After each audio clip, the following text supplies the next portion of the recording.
Welcome to the Motivated Life podcast. I'm Ravi Raman. On today's episode, I'm joined by Jeff Kinsey. I met Jeff several years ago, and I was struck by two things. The first is he radically transformed his career and lifestyle from a long career in investment banking to becoming a coach and consultant whose mission is to make people and organizations more human. He also ended up transitioning his family to live in the mountains of Colorado, and I just found that very, very interesting and curious about what inspired him to make that big transition. The other thing that's interesting about Jeff is he points clients to their own insight and intuition in order to support them in achieving whatever they're looking to achieve. And in that regard, Jeff and I have a common bond. In the world of coaching, there are people who operate in many different ways, but there are a group of us that really make our work focused on helping clients uncover the insight from within. And once I got to know Jeff and got to learn not only his transition and transformation that he created in his life, but also how he coaches, I thought it would be great to bring him on the podcast, share his story, how he coaches, and learn some of the insights that have supported him and his decision making, and also supported him in helping companies and teams be more effective. So I hope you enjoy this podcast, and if you do enjoy it, please feel free to rate and review the podcast wherever you're listening. It really helps get the word out. And with that, I bring you Jeff Kinsey. Welcome to the Motivated Life podcast. Thanks for joining me. No, thanks so much for inviting me to be part of this, Robbie. I was so excited to see the podcast get fired up again, and then to get a call from you to maybe be a guest. It was really exciting, so I appreciate the opportunity. Well, yeah, I took a year and a half hiatus while my son was born and been raising him, but I was excited to get back at it. And then reading some of your blog posts about your journey, and then knowing a little bit of your story, it just felt like a no-brainer to reach out and have a conversation. I know that your journey, both your transition from the world of Wall Street to what you're doing now, and also the unique way you coach, will be really, really insightful for the people who are listening. But before we dive into that, I'm curious, it's early afternoon here when we're chatting. I'm guessing you've either already summited a mountain or gone on a bike ride. So which is it? Well, it's funny. I had a pretty good endeavor over the weekend doing some backpacking up the tree line in the Divide. So today is a rest day. I'm happy to say my back is even more happy that I'm taking the day off. So sorry to disappoint, but neither of those happened yet. Okay. Well, let's dive in starting at 13,000 feet, not metaphorically. People say, let's start at 10,000 feet, but it's actually not a metaphor, because one of the things, and I know in your background, you do mountaineering and hiking and biking and a variety of things, typical Colorado stuff, but you also have done something unique, which is climb mountains in the dead of winter, which strikes me as either inspiring or crazy. I don't know which. It's somewhere between the two maybe, but I want to start at 13,000 feet because you've written about an experience you had approaching the summit of Mount of the Holy Cross, if I believe, and it was the middle of winter, and you were attempting a solo summit of that 14er in the middle of winter, and you made a decision that could have saved your life. And I would love maybe if we start there, if you can tell the story of that winter summit attempt and talk about what it was, what that decision was, and what you were listening to that helped you navigate what could have been a dire situation and actually make it down alive. Yeah, no, I appreciate you keying in on that. That was one of the first posts that I really did, one of the first stories I really did, and I think it had a lot to do with the experience that I had. And in reflecting on it afterwards, I noticed there were a lot of correlations between what I had gone through, all the failures I had gone through in trying to summit this mountain, and how those things could be applied into business. And that's what prompted me to write that story. But I was, as you mentioned, I was trying my first solo winter ascent of a 14er. I picked Is Mount of the that, Holy sorry to Cross. interrupt, is that something people do? Because 14ers, for people who aren't in Colorado, how many 14,000 foot peaks do we have? 54. 54. Okay. So most states have none, and we've got 54. Right. Colorado has a few. I know Seattle has Mount Rainier and a couple others. But is it a thing for people to try this in the winter? I know summer people go for them, but There's a variety of things associated with climbing all of the 14ers. And one of those is doing all 54 of them in the summer, in the winter time. Uh, and a lot of them are solo attempts. It's hard to find partners to go climb 54 mountains in the winter with you. So it's a thing unto itself, not necessarily one that I subscribe to. I'm not in any mode really to try and climb them all, but a few of them and doing some of these interesting things, doing them in the winter, it's an extra challenge for me and something I like to try and do to see, what I'm really capable of. got it. So anyway, continue with your story. So you're trying Sure. the summit, Right. middle of the So I'm winter. trying to climb Mount of the Holy Cross. It really kind of a shoulder season, not necessarily in the heart of winter. There wasn't a lot of snow at the ground. Originally in the forecast was for just a couple inches, really at 14,000 feet. So I wasn't too worried about the weather at the time. And it was gorgeous the day that I started. So I was really excited about the prospects of doing this whole thing. The first night, as at this shelter that you're referring to, 13,000 feet, there's a shelter up there that's this historic structure from 100 years or so ago. It's really a fabulous piece of architecture in a way. So I figured I could stay there if the weather got bad and then, do the summit the next day, because I was only 1,000 feet from the top at that point. So I got there, beautiful day again, interesting evening trying to sleep in this place that was so far from everything that like I think I mentioned in my story, I was the warmest thing within miles and miles. So the mice within the shelter liked to sleep on me. So that was an interesting thing to deal with.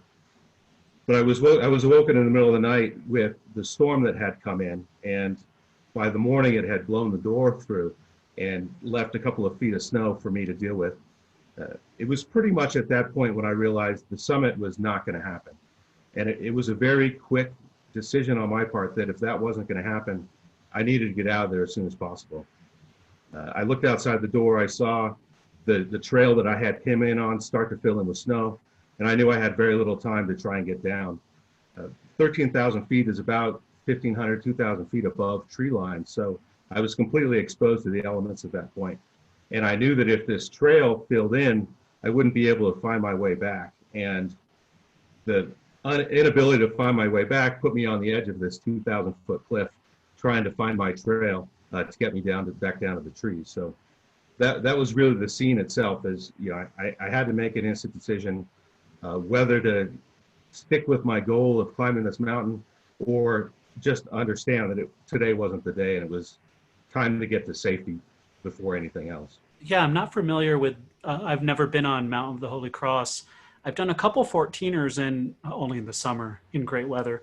And yeah, above tree line, often it's rocky terrain and you got to watch your footing, but there's a trail that you can see, though sometimes there's just cairns or piles of rock to follow. So I can imagine there, if you lose the trail, I mean, it'd be pretty easy to wander over to a big drop or just a boulder that has like a gap in it or something like that. So what did you do? There you are, the trail is getting covered. It's probably one of those switchbacky kind of things. Yeah, 32 switchbacks. 32 switchback. Okay, so And every right turn was right on the edge of this cliff.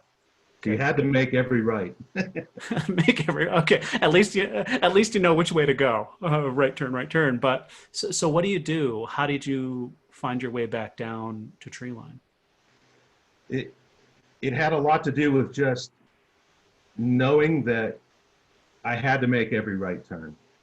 It's like the thinking at that point got so narrow that all I had to really focus on, and it was really, to a large extent, a blessing to only have this one thing to focus on. I didn't have to worry about all the thoughts in my head and worrying about whether or not I was going to make it, if my wife was going to find me on the side of this hill frozen someday or what. So it was really just a matter of concentrating on what I could see in front of me, which was a very limited view in this whiteout blizzard I was walking through, and really just focusing on that return trail. After the right, you could see it coming down to your right-hand side. So as soon as I would see that trail, I would just go to it. I wouldn't wait for the actual turn itself. Mm. And I would just breathe a sigh of relief and give myself a little cheer and make it down. The next left was easy enough, and then I had to worry about that right. So, really staying focused on what I needed to do kept me going, kept me from getting caught up in my head. And as soon as I saw the treetops come into view, I knew I was safe. And then it was just a matter of making it back to the truck and driving out of there. Mm. So how does what you learned in following the path in front of you, not listening to whatever else was going in your mind, perhaps the fear or what's going to happen to me, you were just fixated on the moment and what was ahead of you.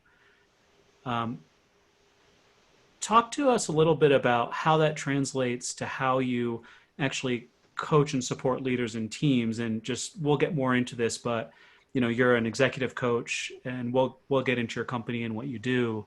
But if you can just speak to how that story relates to how you coach leaders and teams in trying to navigate their own switchbacks. And it's almost, when I do my coaching, I like to use extreme examples, because I think if we can all understand that, what's going on with an extreme example, it's a lot easier to extrapolate back into what we're dealing with personally, and it takes some of the edge off it, that it's not a life or death situation that we're dealing with.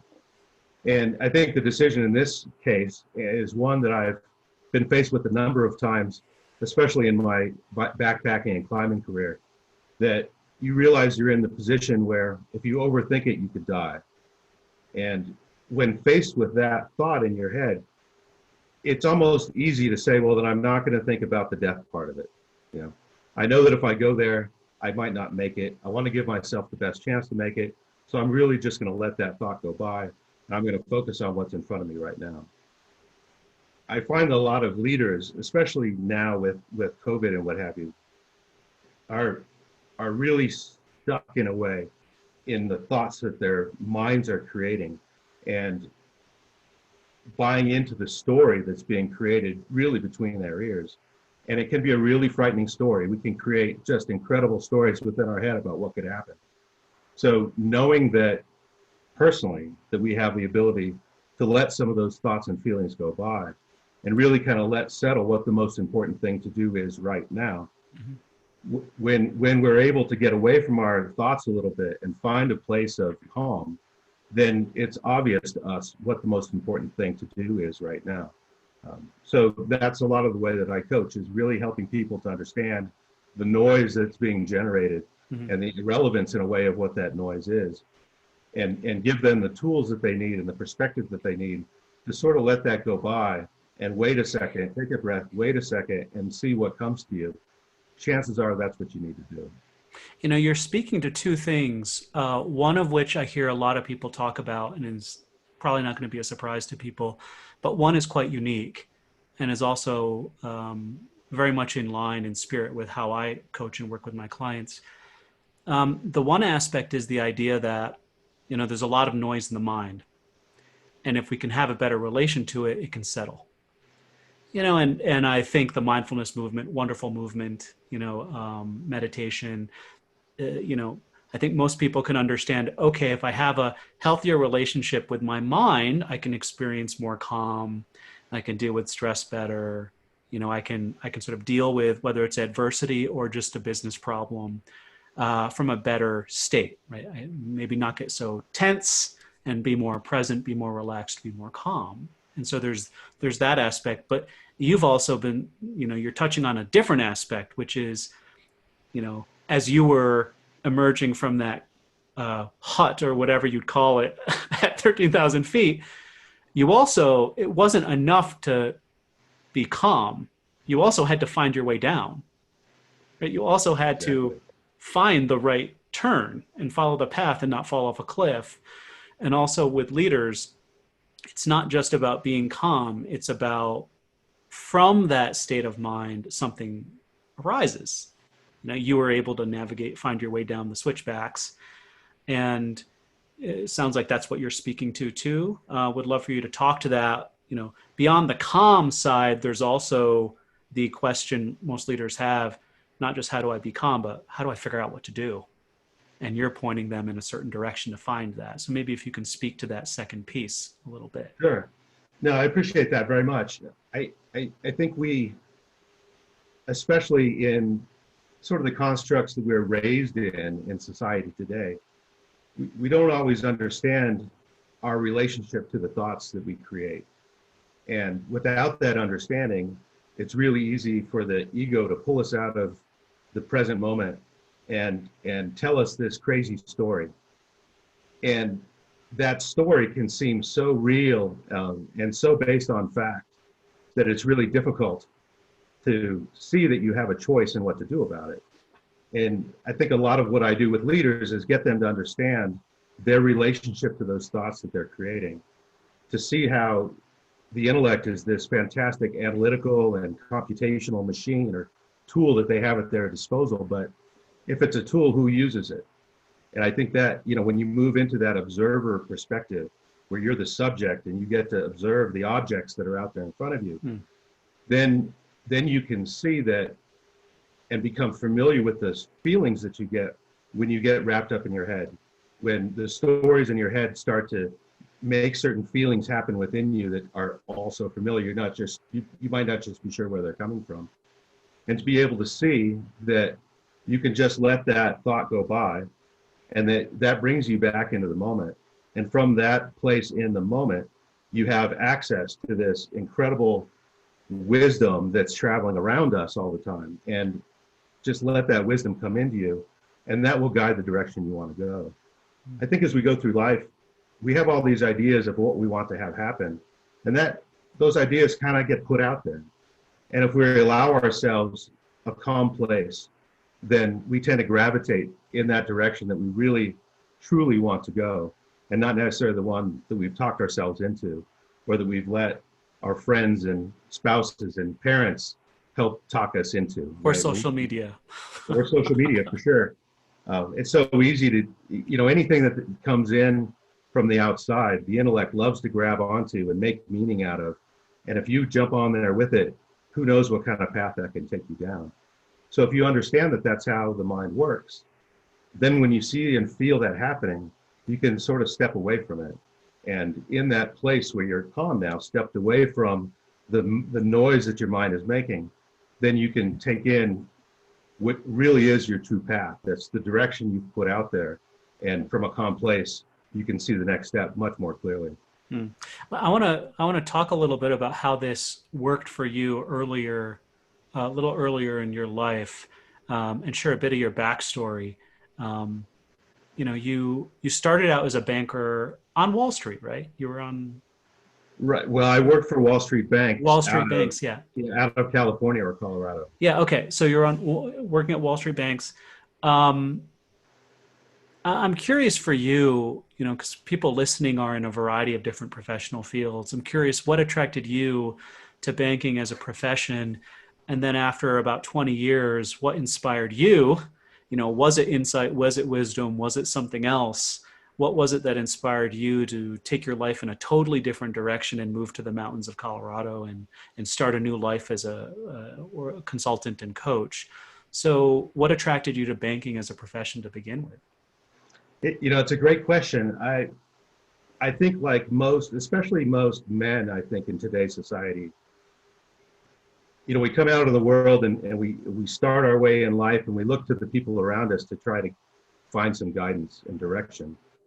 And I think for men, a lot of that comes from our fathers. So, my father had grown up relatively poor and thought that the reason that he was in the place that he was is because he didn't have the opportunity to take advantage of some of the things that society offered. And one of those was college and the relationships that come through college. So he made sure that I got in with the right people, and I went to USC and I got my degree in real estate so that I could meet those right people that would help me along my career path. When I got out of college, my undergrad degree, it was the last Great Recession, and real estate wasn't a field to be in. And banking came along. I really didn't know much about what it was, other than they were going to pay me 2 weeks, every 2 weeks, and I had student loans, so it sounded like a pretty good deal. And I figured I'd just get back into real estate in a couple of years when the market corrected. And I think with a lot of us, 20 years goes by, and here I am still in that career that I had enjoyed quite a bit, to be honest. I liked the people that I worked with. I liked being able to travel around quite a bit. I was fairly successful at it, made some pretty good money at it. But I think after those 20 years or so, I had realized I wasn't living my life. I was living the life that my father would have loved to have lived for himself. And when I realized that, honestly, the world came crashing down around me. I didn't know what I was going to do next. And what I realized really in that sort of crash, and with the help of some really supportive friends of mine, was that I could now do anything I wanted to do. And that became this beautiful thing for me to try and figure out, what is it that I want to do? Well, I just want to pause for a second, because you've used the word realized a couple times. So you realized something, and what was it? Like, what was it? Because I know many people, myself included, it took a while for me to realize that the career I was on before I transitioned into what I'm doing now, that I needed to take a fresh look at it. What was it that inspired that realization that, okay, it was time to look for something else? It was part of the crash was feeling like I didn't have any options. Like I had lived my life to this point. I was into midlife, so the whole thought of starting over was pretty overwhelming. But what I realized is that I did have options. Not only did I have options, but I had an entire world of options ahead of me. And I started to work with a coach myself who shared the kind of understanding that I really needed about my relationship to my thoughts and what I actually could do about that, and how to find this really place of consciousness in the present moment and kind of listen in that place for some guidance on where to go. And I think that's where we really find out what's driving us, what's important to us. And what I learned, or what I realized in that search, if you will, is that I really enjoy being around people. It was something about banking, right? Banking is really just a whole lot of people. When I was at JP Morgan, we had 300,000 colleagues and didn't produce anything other than some reports maybe. So it was really all about working with people, interacting with people, persuading with people, learning how people work. And I really enjoyed that. So I wanted to go out and help people. And part of the end of that part of my career was working with a real estate investment company that built affordable housing.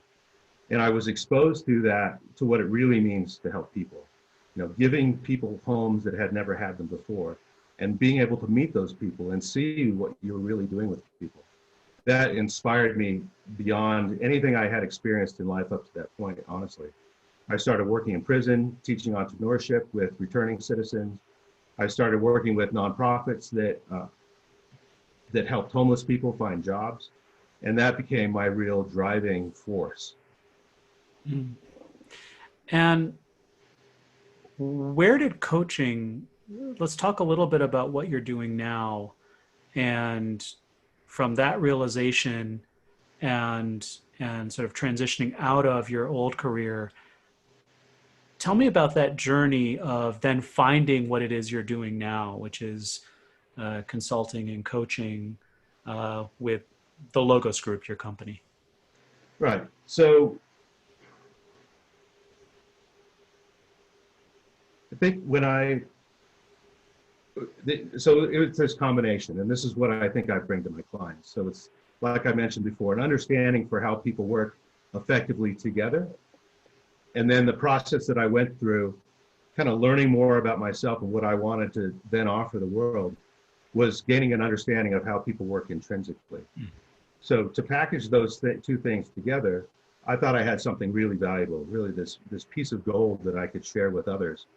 And I started really going out there and talking about that. So I have this business acumen about how people work effectively, and then this understanding about how we work intrinsically and how to really have a healthy relationship with our thoughts and the stressors and everything else that's going on in our lives. So that's what I really started offering out to folks. And I really gravitated toward the nonprofit space because here's a group of people that are very passionate about what they're doing. They might not have all the business acumen that they need for their organizations to be successful, and I could help them with that. But first, I needed to help them just live comfortably in their own skin, if you will. The work that they're doing is so important to the world right now. If I can help them be better at it, then they can serve that many more people. So therein, my calling really was born. Let's talk about the coaching journey and what it's like for your clients. How do you point someone to wisdom? How do you help someone understand how the mind works, how the ego works, how to work beyond that? I mean, give me a sense of, I guess, how you do what you do and what the journey is like for a client. Yeah, it's an interesting question to try and answer in a phrase, right? I think, the first thing that I come across is a very stressed out executive. So, their headspace is entirely full of the stressors that they have in their day. And there's no room for fresh thought when the mind is just traveling at that speed. And the emotions that it's generating are really not comfortable to live with. So getting them to understand that that's actually what's going on by showing them that there's options to the way that they're thinking. Once that door opens just a crack to the fact that there could be some options to what's going on with them, then they start to get curious about what that might be. And then I know I've got them, if you will, in a way. Because as soon as they're aware that they can be curious about what other options are out there, then we can start talking about, their daily life. And I think, my superpower is really being a good, deep listener, where I'm listening to them talk and I'm watching their face, and I'm waiting for a disconnect between what they're telling me and what they're expressing in their face. And I know when I see something that's just not aligned, that they're telling themselves a story. And I'll wait until we finish, see how that all shakes out. And then I'll go back. I'll be like, when you mentioned this, I saw you twitch. What's that about?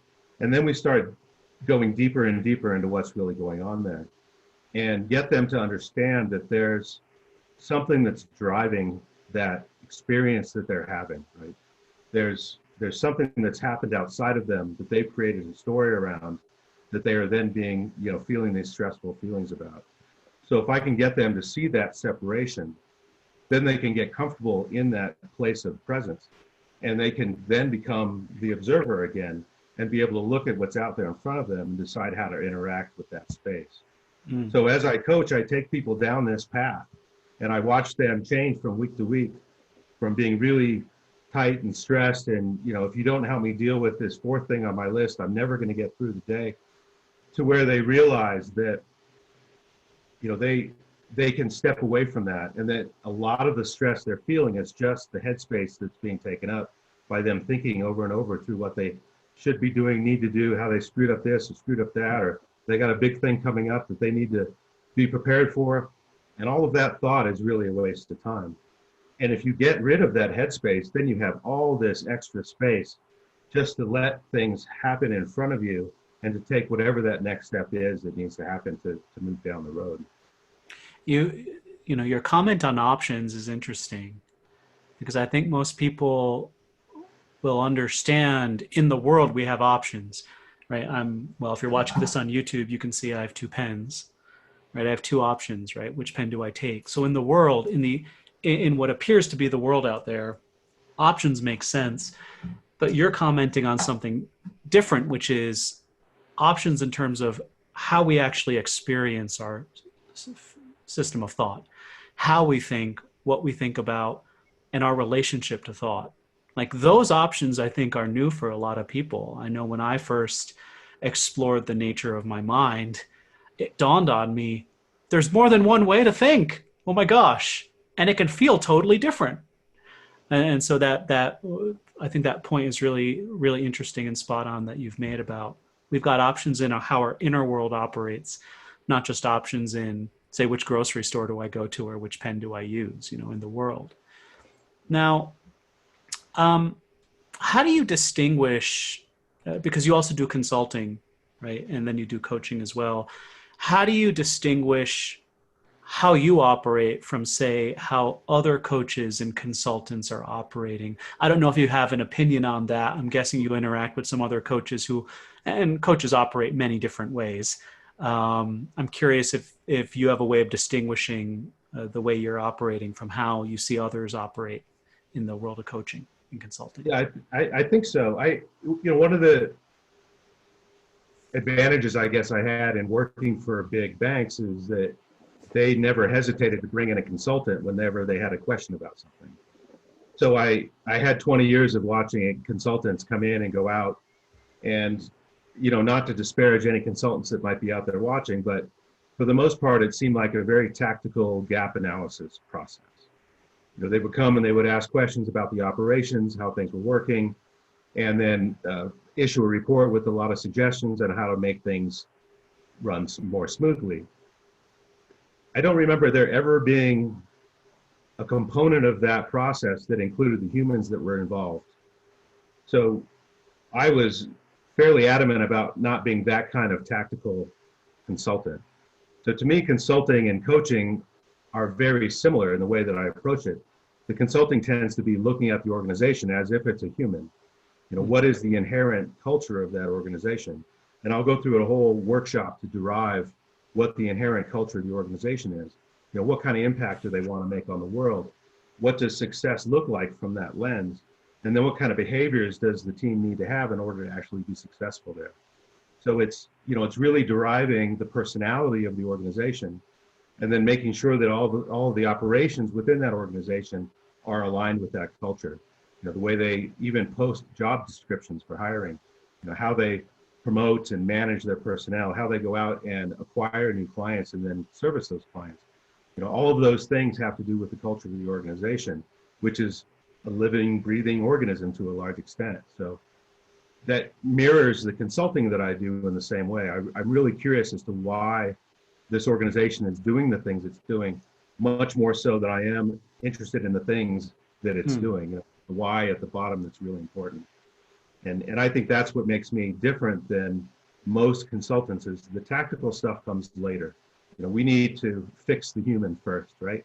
It's like with the executive, the executive that walks out of the house in the morning is the same human that walks in the door at the office. Let's talk about that human. Let's make sure that that human has the skills that they need and the understanding they need to be successful in their role. Just like we need to understand how this whole organization works as an entity, really, and able to really problem solve what's going on. Yeah. Let's talk about what a leader can do to up their game immediately. A large number of people listening are running teams. And so if you're listening and you're a leader and you're wondering, what can I take into the office starting today, tomorrow, to up my leadership game, what would you recommend? It's a great question, and it always starts with listening. I think oftentimes leaders are expected and feel the expectation to deliver some direction. Okay, team, this is what we're going to do. And oftentimes they lose sight of what the people on the team really need from that leader. And if that leader doesn't take the opportunity to listen, to ask questions and just listen to what they hear, they don't have enough information to make a good decision. So, the first thing is the next staff meeting to keep your mouth shut as much as possible, except for asking questions. But Jeff, I'm pretending. Sure. So I'm listening to you and I'm a leader and I'm like, but then I'm not doing my job. Then I'm not, making the decisions. Then I'm not, making sure things are going the right way. I mean, that's what's going through my mind as a leader listening to you. You're telling me to listen, and that means I'm not doing my job. My job is to make decisions and guide the ship. What am I getting wrong here? Yeah, I would challenge that definition of what a leader's role is. Honestly, I think a leader's role is to remove roadblocks that are in front of their team. And that's how their team excels. And if the team doesn't excel at every individual level, then the organization won't do the best that it can do. So I think there's something really important about setting strategy. let's do this from a culturally innate perspective. Let's set the strategy for the organization. Let's make sure that everybody understands what their roles and responsibilities are within that. And then let people be people. So as a leader of those people, it's really trying to understand what it is that they need in order to be successful. And that might not be another app. It might not be another spreadsheet that they need. Maybe they just need a little bit more peace in their life. But maybe they need a little more time at lunch to take their kid to the doctor or something like that. So it's really developing this human relationship with your entire team so that you can understand what they need as people and help them remove those roadblocks in front of them so that they can be as successful as they can. A huge side effect of that, and I love positive side effects, is that your team then feels heard and they feel valued by the organization. And that's what we want as humans out of life, is to be heard and to feel valued. So if you do that for your team, you're the best leader you possibly can be. The direction's been set. They come to you with questions. You've got this fantastic connection with them. You know them as the people that they are, and they know you as the person that you are. And within that world, you now have these expectations of each other as people. You understand that humans are just innately fallible. I mean, we're far from perfect, and the things that we're imperfect at are really funny when you look at it. So I see a staff meeting going from the leader walking in, telling everybody what they need to do. Maybe there's some argument, some discussion about what does that really mean. The leader walks out, the team kind of talks about what did that guy just say, and then they go off and they do the same thing they've been doing every day. And then in this new paradigm, you have a leader come in, sit down, check the temperature of everybody around the office, around the table, who's feeling what, how are we all doing, who needs what, and then start asking, are you capable of doing the job that's in front of you? What can I do to help you do more? And then everybody leaves this meeting feeling supported. They know exactly what they need to do. They know they have help if they need it. And they understand that they're not being held to some expectation that's unmeetable. It strikes me that what you're speaking of is the only way to actually get buy-in with a team. And so if you contrast a leader who's, say, pointing to the top of the mountain and then dragging people up there, saying your paycheck's on the top of the mountain, so if you want it, you got to go. Contrast that with people co-innovating, co-creating their way to a solution. One is just by sheer force and perhaps fear. The other is actually buy-in. And what you're speaking to me I don't know any other way we can get buy-in besides listening. And this is actually something in the last podcast I did with Uday Dandavante. He only talks about co-creation, not creation, co-design, not design, co-innovation, not innovation. His entire company mission is about having teams really feel like they're one organism in creating, which what I'm hearing from you requires a leader that's capable of listening and I suppose not in their head and actually present with their team. Right, absolutely. I think the least amount of time that we can spend on our heads, the better humans we are. And again, if we can take advantage of that computational analytical tool that we have, at our disposal at any time, and really use it for what it's good for, then we can stay in the present and we can stay connected with our colleagues. I want to switch gears a little bit and talk about you and what appears to be a transformation. I don't know if it feels like that or not, but when I look outside hearing your story, you found your path, it appears to me, and you transformed your life and work from, working in a Wall Street bank, JP Morgan, to, you're living in the mountains, you're coaching teams, helping them be more human. And it seems to me that you found that path. What would you say to someone else who is considering a wholesale overhaul of their lifestyle, of their career, of their work, or maybe they're just stuck? They have a strong sense that they're not on the right path, but they don't know what to do next. I guess what would you say to someone like where you were many years ago, when you realized something and changed the direction you were on? What would you say to someone who's still stuck in that phase? Right. I think that stuck feeling is really important to listen to. And, a lot of the coaching that I do isn't about, hiding, suppressing, avoiding feelings and emotions and things like that. It's really about welcoming them in and seeing what they do for you. So I think when you feel like you're stuck, it's important to recognize that you're having these kinds of feelings. It's more important to recognize that you have these options like we talked about, that doesn't have to be that way all the time. And it isn't like that all the time where we're feeling stuck. There are times even when we feel really stuck that just the fluidity of life comes through and we end up having this glorious afternoon, hiking in the flowers with our children. So, we know that joy and contentment of life exists because we experience it every now and then.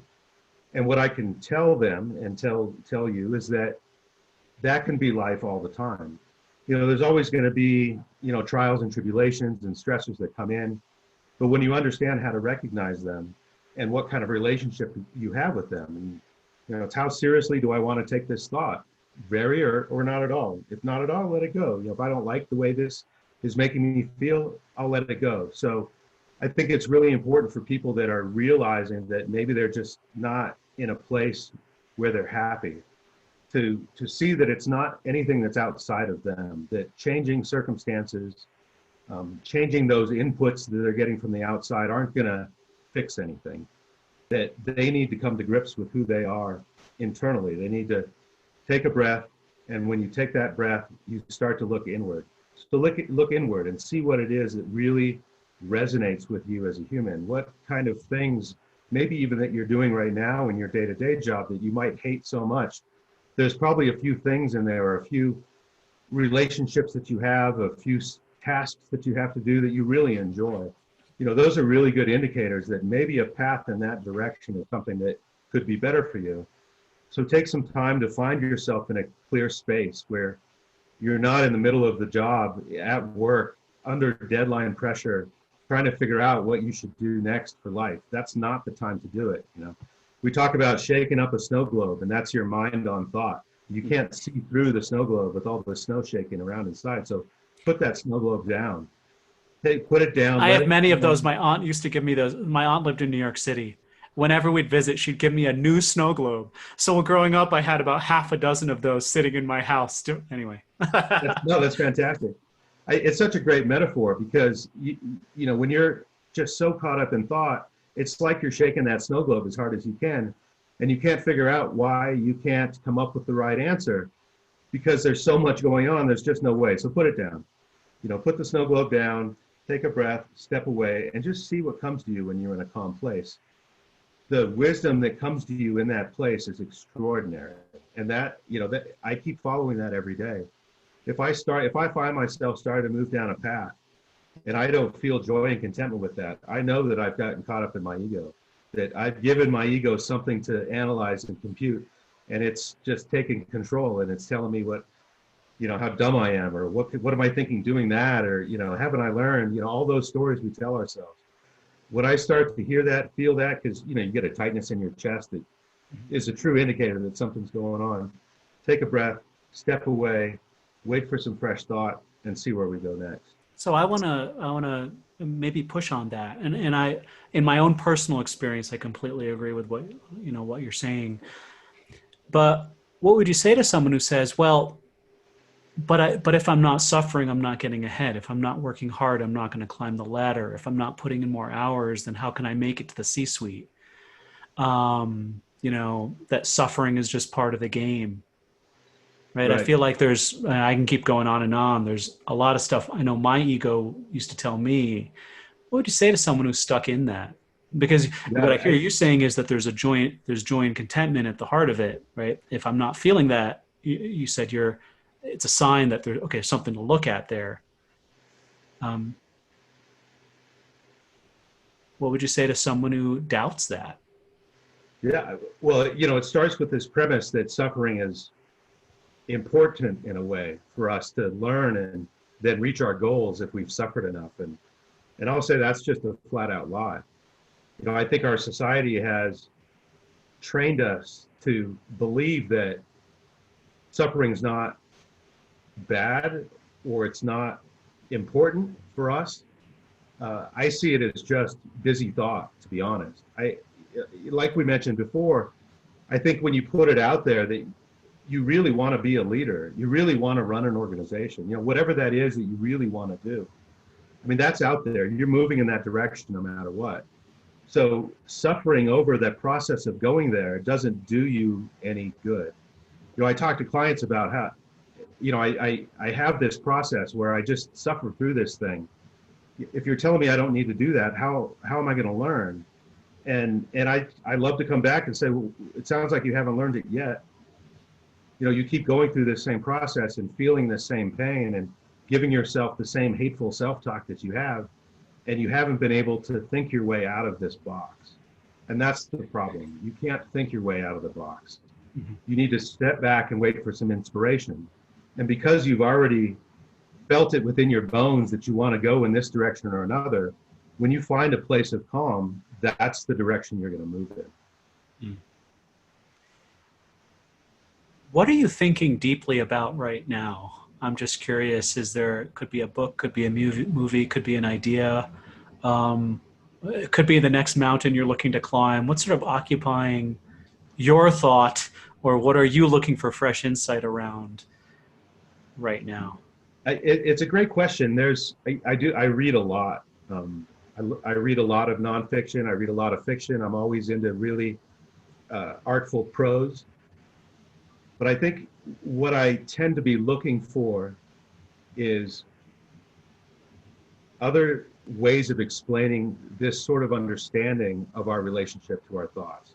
I'm consistently amazed by reading things like the Tao Te Ching, thousands of years old, that has this same understanding within it of viewing life as an observer from a place of consciousness and what that can do for you. And there have been many